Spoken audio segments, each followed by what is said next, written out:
America ముందస్తు గొడవకి దిగుతుందా? లేకపోతే ఏంటనేది తేలాలి. యాక్చువల్‌గా భారతదేశం మీదన ట్రంప్ కోపాల్లో ఈ టారిఫ్‌లు ఇవన్నీ ఒక ఎత్తు.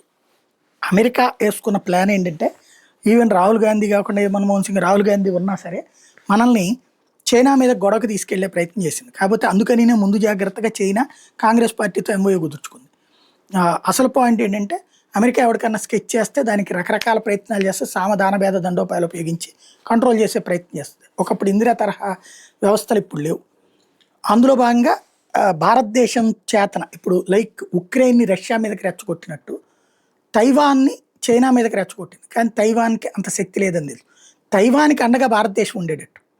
అంటే ఇప్పుడు ఉక్రెయిన్‌కి అండగా నాటో ఉన్నట్టుగా, తైవాన్‌కి అండగా మనల్ని కూర్చోబెట్టి చైనాని దెబ్బకొట్టాలని చూసింది. మనం అందుకు ఒప్పుకోలేదు. ఒప్పుకోలేదన్నందుకే ఇక్కడ మోడీ మీద కోపం. మీకు చైనాకి శత్రువే గదా! మీ భావజాలం ప్రకారం కూడా శత్రువే గదా! అంటే, శత్రువు అన్నంత మాత్రాన ఆ శత్రువుతో మేము స్పర్ధయా వర్ధతే విద్య అని వాడితో స్పర్ధ పెట్టుకుంటాం. దాని ద్వారా వాడితో పోటీపడి మేము ఎదుగుతాం.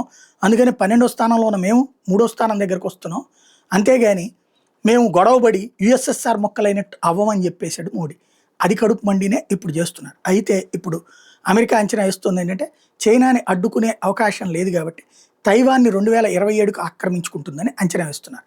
అందుకనినే ఇప్పుడు దానికి మళ్ళీ ఎవరిని రెచ్చగొట్టాలి, భారతదేశంలో మోడీ ప్రభుత్వాన్ని కూల్చేసి ఇక్కడ ఆళ్ళ పపెట్ మాట ఎవరినైనా పెట్టి వాళ్ళ చేత యుద్ధం చేయించాలా ఏంటన్నది చూస్తున్నాడు.